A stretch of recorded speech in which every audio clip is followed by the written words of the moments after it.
ये है आजमगढ़ के कुकड़ीपुर सठियाओं में विस्तार में फैला cross valley international school. Cross valley Azamgarh में अपनी 5 अलग अलग ब्रांचेस द्वारा स्टूडेंट्स को शिक्षित कर रहा है। Cross valley school CBSE Delhi मान्यता प्राप्त स्कूलों में से एक है। क्रॉस वैली इंटरनेशनल स्कूल में क्लास नर्सरी से लेकर 12th तक के छात्रों को वेल एजुकेटेड टीचर्स द्वारा पढ़ाया जाता है, ताकि यहाँ से शिक्षा प्राप्त कर रहे स्टूडेंट्स के भविष्य के साथ कोई खिलवाड़ न हो। डायल करें 9453724198 या 9450118255। नमस्कार, एबीसी चैनल में आपका स्वागत है। मैं हूं सचिन श्रीवास्तव और आप मेरे साथ देखेंगे आजमगढ़ से जुड़ी खबरें। आइए नजर डाल लेते हैं आज की खास खबरों पर। आजमगढ़ के जहानागंज थाना क्षेत्र के ग्राम सुंभी व ग्राम नेतपुर निवासी 2 व्यक्ति 13 मई की रात छिपकर मुंबई से आजमगढ़ आए। सर्दी, खांसी, बुखार और सांस लेने में दिक्कत महसूस होने पर दोनों व्यक्तियों को चक्रपानपुर स्थित मेडिकल कॉलेज में भर्ती कराया गया, जहां हालत गंभीर होने पर दोनों व्यक्तियों को रेफर कर दिया गया। मुंबई से लौटे सुंभी निवासी व्यक्ति की उम्र 45 वर्ष है और नेतपुर गांव निवासी युवक 35 वर्षीय है। मेडिकल कॉलेज से रेफर होने के बाद दोनों को लखनऊ के बलरामपुर हॉस्पिटल में भर्ती कराया गया, जहां शुक्रवार सुबह नेतपुर गांव निवासी 35 वर्षीय युवक की उपचार के दौरान मौत हो गई, जबकि दूसरे का इलाज चल रहा है। जिलाधिकारी एनपी सिंह ने बताया कि दोनों मरीजों का सैंपल जांच के लिए भेजा गया है। जब तक रिपोर्ट नहीं आ जाती तब तक मृत युवक का अंतिम संस्कार नहीं किया जाएगा। डीएम ने कहा कि सामुदायिक संक्रमण रोकने के लिए ऐसा करना जरूरी है। कोरोना संदिग्ध की मौत से जिले में हड़कंप मच गया। डीएम ने बाहर से आने वाले लोगों से अपील किया कि वह स्वास्थ्य परीक्षण जरूर कराएं, अन्यथा उनके खिलाफ एफआईआर दर्ज कराई जाएगी।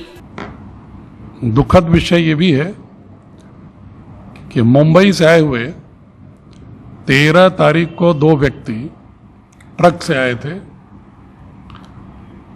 और वो 13 की रात में आए।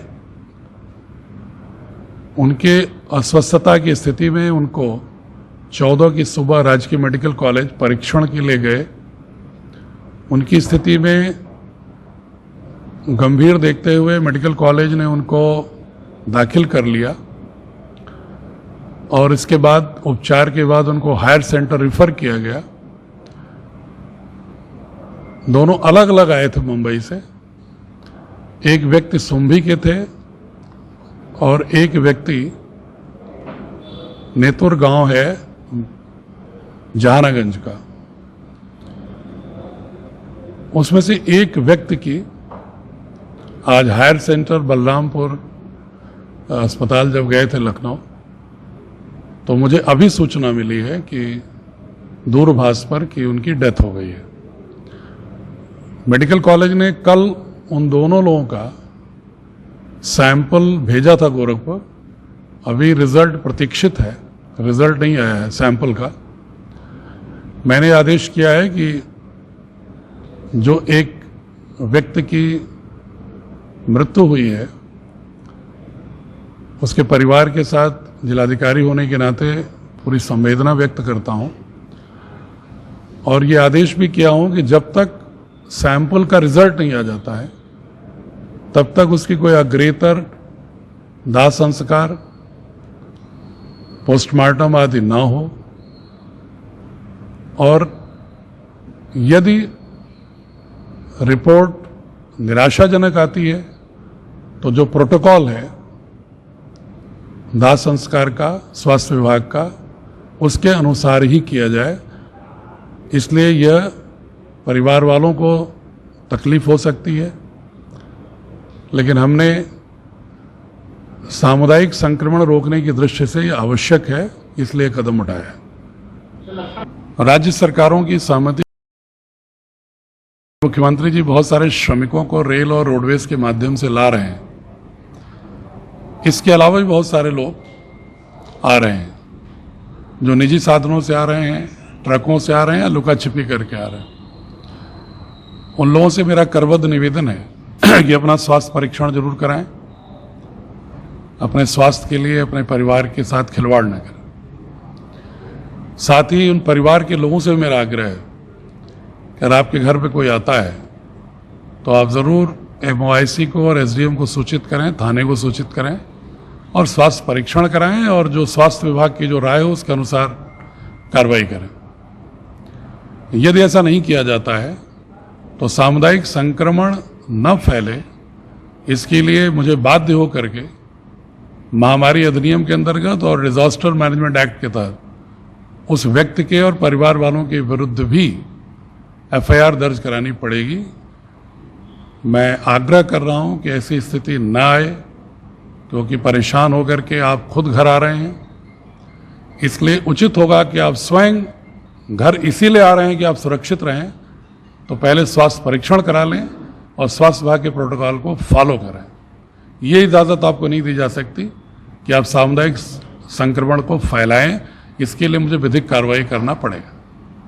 यह है अंजलि चौरसिया, परिवहन निगम में महिला कंडक्टर।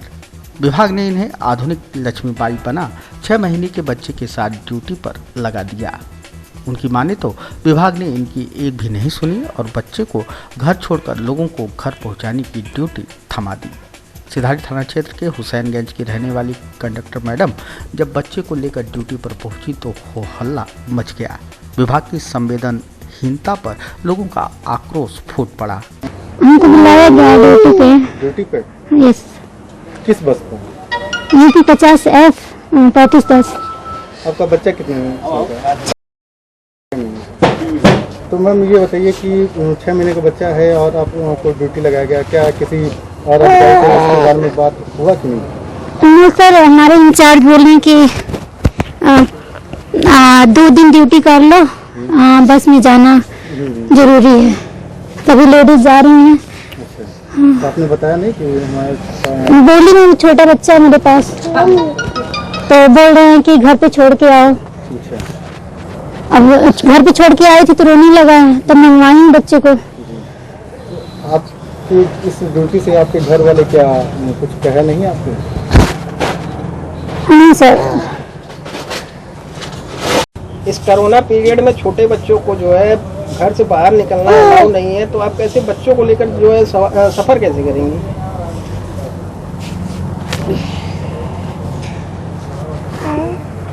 क्या इस बात को आपने अधिकारी से नहीं बोला? सर मैं बोली थी तो बोले लोग कि बच्चा छोड़ के आओ। अब इतना छोटा बच्चा कैसे छोड़ के आए? मामला मीडिया व उच्च अधिकारियों के संज्ञान में आने के बाद महिला को ड्यूटी से मुक्त कर दिया गया। विभागीय अधिकारियों ने बताया कि परिचालिका 6 माह से प्रसूता अवकाश पर थी। ड्यूटी के लिए उन्होंने ही संपर्क किया था। विभाग ड्यूटी पर उन्हें नहीं लगा रहा था। ड्यूटी पर आने के बाद बच्चे को उन्होंने बुलाया। ट्रक में छिपकर मुंबई से आए आजमगढ़ के लालगंज तहसील अंतर्गत महनाजपुर थाना क्षेत्र के राजस्व ग्राम जियापुर निवासी युवक के कोरोना पॉजिटिव पाए जाने के बाद इस गांव को कंटेनमेंट जोन घोषित कर दिया गया है। शुक्रवार को जिलाधिकारी NP सिंह ने जियापुर गांव और महनाजपुर सामुदायिक स्वास्थ्य केंद्र का निरीक्षण किया, जहां संक्रमित व्यक्ति के संपर्क में आए हुए व्यक्तियों का सैंपल लिया जा रहा था। इस दौरान जिलाधिकारी ने SDM लालगंज व CO लालगंज को निर्देश दिए कि जियापुर क्षेत्र में विशेष निगरानी रखें, आम जनता को कोरोना से बचने के लिए जागरूक करें। DM ने बताया कि युवक के संपर्क में आए परिवार समेत कुल 20 लोगों का सैंपल जांच के लिए भेजा जा रहा है। साथ ही गांव में डोर टू डोर सर्वे और सैनिटाइजेशन का कार्य कराया जा रहा है। एक जो पॉजिटिव जियापुर दक्षिणी राजस्व ग्राम के व्यक्ति जो मुंबई से आए थे, उनका कल पॉजिटिव आया था। उस राजस्व ग्राम को प्रोटोकॉल के अनुसार नियम यह है, अगर एक केस होता है तो उस राजस्व ग्राम को कंटेनमेंट जोन बनाते हैं। तो उसको कंटेनमेंट जोन के रूप में डेवलप किया गया है, चारों ओर से सील कर दिया गया है। डोर टू डोर सर्वे आज शुरू कर लिया गया है। उनकी कांटेक्ट की ट्रेसिंग शुरू हो गई है। उनमें से उनकी फैमिली के और उनके संपर्क में जो एक व्यक्ति ज़्यादा था, उसकी फैमिली दोनों मिलाकर के 20 लोगों का सैंपलिंग भी की गई है और शेष डोर टू डोर सर्वे कल दोपहर तक पूरा हो जाएगा किसी में लक्षण होगा तो उसकी भी सैंपलिंग होगी। और उस गांव का सैनिटाइजेशन कल भी किया गया था और पर डे किए जाने के आदेश हैं अगले हफ्ते 10 दिन तक। महाराष्ट्र और गुजरात में कोरोना के बढ़ते संक्रमण के कारण इन दोनों राज्यों विशेषकर मुंबई और अहमदाबाद से आजमगढ़ आए लोगों पर जिला प्रशासन की विशेष नजर है। जिलाधिकारी नागेंद्र प्रसाद सिंह ने बताया कि महाराष्ट्र के मुंबई और गुजरात के अहमदाबाद से अब तक जिले में करीब 2500 प्रवासी मजदूर आए हैं। जिनके पास घर में अलग कमरा और शौचालय है उन्हें होम क्वारंटाइन और जिनके पास यह सुविधा नहीं है उन्हें शेल्टर होम में रखा जा रहा है। जनपद वासियों से अनुरोध करूंगा कि स्वास्थ्य विशेषज्ञों की जो राय मुझे मिली उसमें उनका कहना है कि मुंबई से आने वाले लोग जो हैं उनसे दूरी रखना बहुत ही जरूरी है। वैसे तो हर स्थान से आए हुए लोगों से सोशल डिस्टेंसिंग, मास्क लगाना जरूरी है, क्वारंटाइन, होम क्वारंटाइन कराना जरूरी है, लेकिन जो मुंबई से लोग आए हैं चल के उन पर विशेष सावधानी और सतर्कता की जरूरत है। इसी को दृष्टिगत रखते हुए मैंने ये व्यवस्था की है आज से कि जो भी लोग हमारे आए हैं, चाहे वो नियमित साधन से आए हों चाहे लुका छिपी से आए हों, उनका सर्वे पर डे हो रहा है। पर डे उसको हम कंप्यूटर में डाल रहे हैं, एक्सेल सीट पर उनके नाम भी सबके पढ़ रहे हैं। उसमें से हमने आदेश किया है कि मुंबई और अहमदाबाद के लोगों के नाम अलग पर डे निकालें और उसको उन गांवों में अधिकारी लोग जाकर के निगरानी समिति से विशेष बैठक करें और जिनके घर में होम क्वारंटाइन के लिए अलग रूम और शौचालय ना हो उसको शेल्टर होम पर ही रखने की व्यवस्था करें। मुख्य रूप से जो मुंबई के लोग आ रहे हैं, जिनके घर में उस व्यक्ति को रहने के लिए अलग रूम और शौचालय की जरूरत हो उसे तो होम क्वारंटाइन वहां लोगों को समझा करके करें,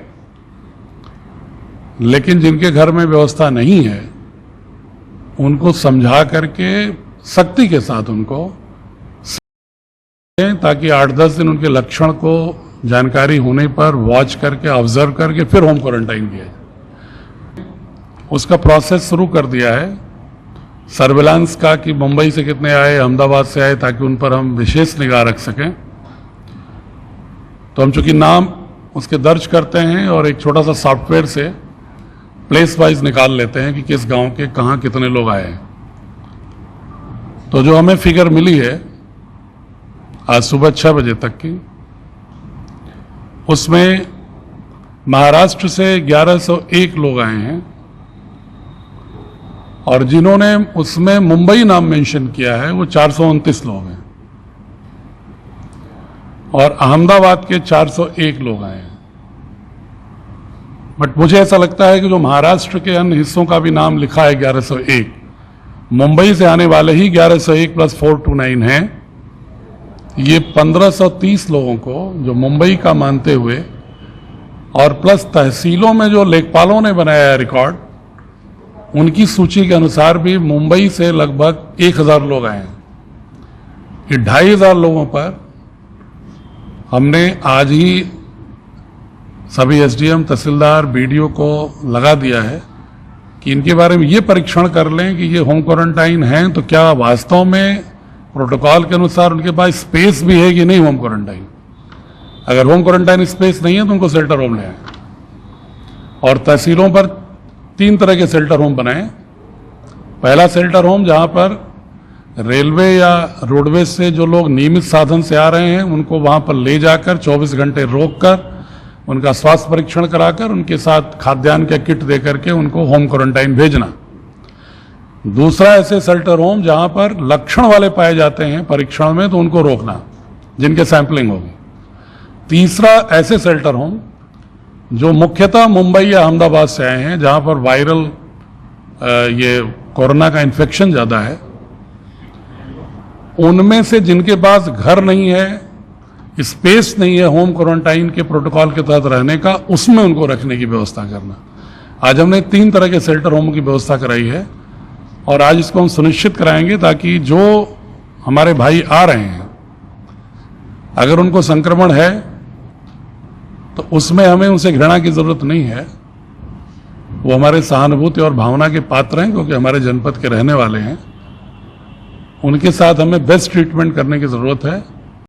माह रमजान व ईद के त्यौहार के साथ साथ लॉकडाउन को लेकर नगर में अमन, चैन, सुरक्षा व शांति के माहौल को बनाए रखने के उद्देश्य को लेकर शुक्रवार को थाना कोतवाली में पीस कमेटी की इस बैठक का आयोजन हुआ। पुलिस अधीक्षक प्रोफेसर त्रिवेणी सिंह की अध्यक्षता में आयोजित हुई इस बैठक के दौरान सभी धर्मों के सम्मानित नगरवासियों के साथ व्यापार मंडल के पदाधिकारी भी मौजूद रहे। बैठक के दौरान लॉकडाउन में भी उमड़ रही लोगों की भीड़, विभिन्न क्षेत्रों में लग रहे जाम को लेकर सभी ने अपनी अपनी चिंताएं जाहिर की। खासकर सब्जी मंडी व दवा मंडी में उमड़ने वाली भीड़ को लेकर सभी चिंताग्रस्त दिखे। पुलिस अधीक्षक प्रोफेसर त्रिवेणी सिंह ने लोगों को आश्वस्त किया कि लॉकडाउन के नियमों का कड़ाई से अनुपालन सुनिश्चित किया जाएगा। अब अनावश्यक रूप से निकलने वाले लोगों, मास्क न लगाने वाले और सोशल डिस्टेंसिंग का अनुपालन न करने वालों पर विधिक कार्रवाई सुनिश्चित की जाएगी। वाहनों के मूवमेंट पर भी लगाम लगाई जाएगी। देखिए, ये हमारे शहर क्षेत्र के सम्मानित लोग हैं, इनको इसलिए बुलाया गया था कि जो लॉकडाउन की स्थिति है इसकी समीक्षा की जाए और जो अनावश्यक रूप से, जैसे ये सुझाव आया कि अनावश्यक रूप से भी लोग निकल रहे हैं, उनके खिलाफ कार्रवाई की जाए। तो मैंने निर्देशित कर दिया है कि अगर कार है और उसका अगर परमिशन है तो एक ड्राइवर और 2 व्यक्ति कार में बैठेंगे और मोटरसाइकिल पे सिर्फ एक आदमी बैठेगा। पीछे बैठाने की किसी को इजाज़त नहीं है।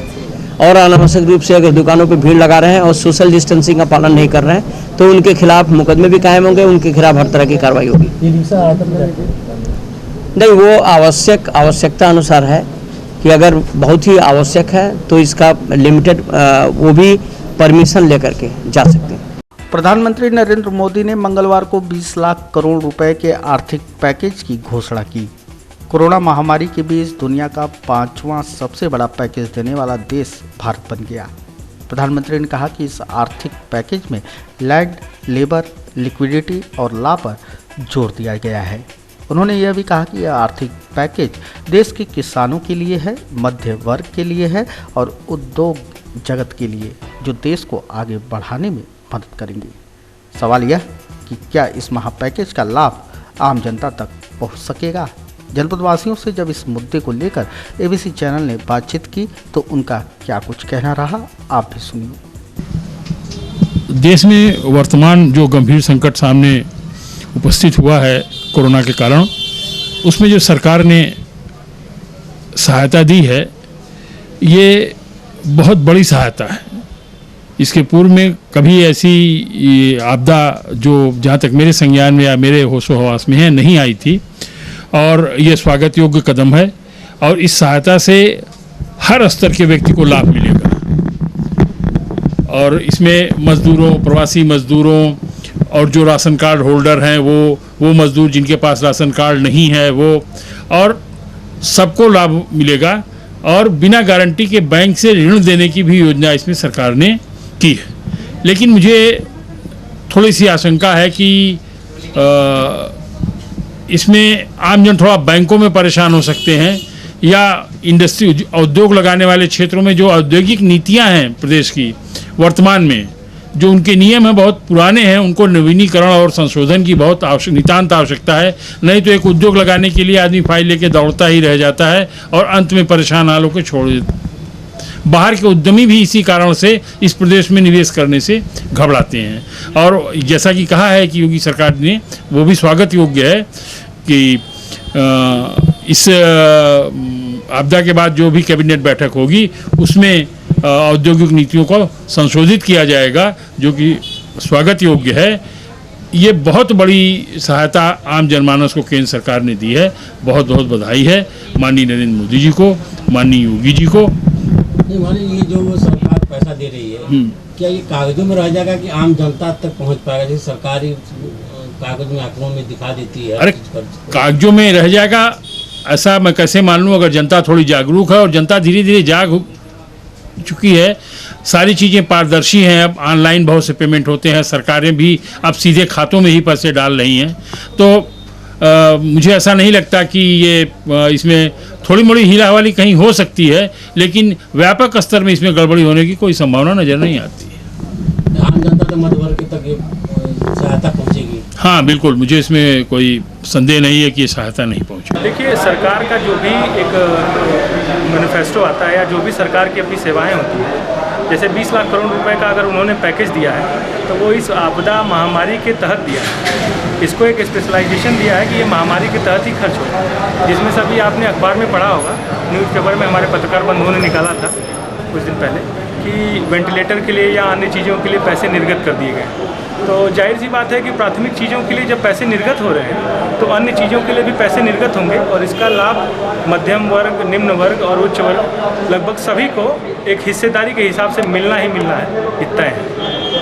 ये तो क्या जो पैसा वहाँ से चल के आ रहा है जी, ये आम जनता तक पहुँच पाएगा, मध्य वर्ग तक पहुँच पाएगा कि नहीं पहुँच देखिए, पाएगा? सोचने वाली बात है, पैसे चलते नहीं हैं और पैसे की हम अपनी योजना को क्रियान्वयन का रूप कैसा देते हैं, सबसे बड़ा महत्व इस बात का है। और जाहिर सी बात है कि भाजपा सरकार अपनी योजनाओं को क्रियान्वित करने के लिए पूर्ण रूप से तैयार है। अधिकारी कहाँ तक इसको? अधिकारी इस बात के लिए भी संवेदनशील हैं क्योंकि उनको भी अथक प्रयास करना पड़ रहा है। इस महामारी के दौर में अपनी जान जोखिम में डाल के वो प्रयासरत हैं कि हम देश के लिए कुछ कर सकें और वो कर रहे हैं, नो डाउट वो कर रहे हैं। और मैं तो ईश्वर से यही प्रार्थना करूंगा या फिर ये उन लोगों के लिए ये सद्भावना हमेशा रहेगी कि वो पूर्ण देशभक्ति के साथ अपने देश की जनता के लिए और इस महामारी में जो आपदा आई है, इस आपदा में एक राहत के लिए वो एक सराहनीय प्रयास करें जो लोगों के लिए एक आदर्श प्रेरणा स्रोत बन सके। और भाजपा सरकार ने जो एक बजट दिया है 20 लाख करोड़ रुपए का, उसका क्रियान्वयन सही तरीके से हो सके, ये उन्हीं के हाथों में लगभग 50% तक तय होता है। भाई गरीबों को तो लाभ उसका मिल रहा है और वो दिख भी रहा है, और उच्च वर्ग को भी उसका जो छूट है वो मिल रही है। मध्यम वर्गीय हमेशा से किसी भी सरकारी सहायता से वंचित रहा है और इसमें भी मुझे यही लगता है कि वो वंचित ही रहेगा। किस तरह वंचित रहेगा? क्या सरकार जो पैसा भेजती है और बीच में आते आते कापियों में और कागज में रह जाता है क्या? बिल्कुल, जो भी सरकार से पैसा ऊपर से आता है, मोदी जी ने तो 20 लाख करोड़ का पैकेज अनाउंस कर दिया, उन्होंने पैसा वहाँ से भेजा भी होगा, लेकिन वो सरकारी कर्मचारियों और अधिकारियों की मिलीभगत से और उनके भ्रष्टाचार की वजह से वो पैसा जनता तक पूरी तरह से पहुँच नहीं पाता है। आम जनता मध्यवर्गीय लोग इसमें राहत? सबसे अधिक मेरे हिसाब से तो भ्रष्टाचार ने इस देश की कमर तोड़ रखी है। भ्रष्टाचार अगर किसी भी प्रकार से समाप्त हो सके तो हर योजना का, परियोजना का लाभ सही व्यक्ति को मिले, अपात्र को न मिले। बिजली विभाग की, जैसे मैंने अखबारों में पढ़ा कि 90,000 करोड़ बिजली विभाग को दिया गया है, तो मुझे ये नहीं समझ में आया कि 90,000 करोड़ बिजली विभाग को किस लिए दिया गया है। किसी एक व्यक्ति का बिल क्या बिजली विभाग ने माफ़ किया है? उस 90,000 करोड़ का क्या उपयोग बिजली विभाग करेगा? हमने तो सारा बिल पेमेंट किया है, अपना कर भी रहे हैं, जो EMI है चुका रहे हैं, हमको तो किसी भी प्रकार की कोई राहत नहीं है। ऐसा है, यह राहत जो मिला है यह तो कुछ हद तक ठीक है, लेकिन यह आम जनता तक, आम किसानों तक इसका लाभ नहीं मिल पाएगा। किसानों का जो ऋण के लिए कहा गया है इससे राहत मिलेगी, लेकिन ईमानदारी के साथ अगर होगा तभी राहत मिल पाएगी।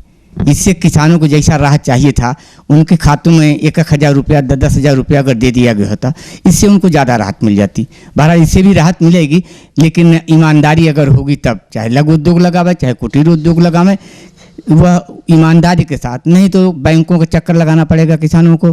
खादी ग्रामोद्योग बोर्ड से अगर लेंगे तो वहाँ चक्कर लगाना पड़ेगा, है सरकारी दफ्तरों का हर जगह चक्कर लगाना पड़ेगा, और वह ठीक ढंग से उनको मिल नहीं पाएगा। जितना मिलना होगा उससे ज़्यादा किसान परेशान हो जाएंगे। इस नाते मेरा यही सुझाव था, बल्कि यह पैसा किसानों के खातों में डाल दिया गया होता तो किसानों को इससे ज़्यादा लाभ होता। रह गई बात, कुछ न कुछ राहत इससे जो है मिलेगी, लेकिन जितनी उम्मीद थी, जितना लोग सोचते थे, उतनी राहत नहीं मिल पाएगी। अधिवक्ता जो है, बार बेंच का जो संबंध होता है, तो इतने दिनों तक, चाहे 50 दिन हुआ चाहे 52 दिन हुआ, अधिवक्ता जो अपना काम करता था, पैसा पाता था, वो अधिवक्ताओं का कोई राहत जो है नहीं दिया गया। न तो जो है उत्तर प्रदेश सरकार ने दिया, चाहे अधिवक्ता वेलफेयर स्कीम के तहत हम लोगों का पैसा रहा हो, चाहे केंद्र सरकार कि जो राहत मिला है उससे भी न तो बार काउंसिल को मिला न तो अधिवक्ताओं को मिला। इस तरीके से पूरे देश के अधिवक्ता जो है इस आपदा राहत से जो सरकार ने दिया है उससे उनको कोई लाभ नहीं मिला, वो असंतुष्ट हैं, उनको लाभ चाहिए था। और मध्यवर्गीय जहाँ तक सवाल है, मध्यवर्गीय जो है अगर उनके साथ ईमानदारी होगी की जाएगी तो उनको लाभ मिल जाएगा। हाँ, वह जो है कागजी कार्रवाई दौड़ धूप ज़्यादा न करनी पड़ेगी, अगर सही ढंग से वो उनको मिल जाएगा तो मध्यम वर्ग के लोगों का लाभ होगा। नहीं आएगा आड़े तो जो है लाभ मिलेगा, भ्रष्टाचार आड़े आ जाएगा तो लाभ नहीं मिल पाएगा जैसा सरकार सोचती है। तो पूंजीपतियों का भी लाभ मिलेगा? इस बजट से पूंजीपतियों को तो इस राह से बहुत लाभ है। पूंजीपति बड़े उद्योग वाले इन लोगों को तो लाभ है। जहाँ तक सवाल है कि 68,000 करोड़ लेकर के जो है माफ़ हो गया, किसानों के लिए क्या मिला? अगर किसानों को जैसे 68,000 माफ़ हो सकता है बड़े लोगों का, पूंजीपतियों का, तो उस तरीके से अगर किसानों को भी माफ़ हो गया होता तो कितनी बड़ी राहत होती। 68,000 रुपये 68,000 करोड़ से कम है किसानों का राहत था। अगर राहत उनका जो किसान किसान कार्ड से लोन है या और तरीके से लोन कर्जा है अगर माफ़ हो गया होता तो उनका बड़ा लाभ होता। तो यह किसानों के लिए, गरीबों के लिए जो सरकार की राहत नहीं है, यह पूंजीपतियों के लिए है। इसे जो आया है कि इससे भी पूंजीपतियों का लाभ होगा। मध्यम वर्ग के किसानों को थोड़ा बहुत हो सकता है लघु उद्योगों का, लेकिन सबसे ज़्यादा लाभ जो है बड़े बड़े पूंजीपतियों का है।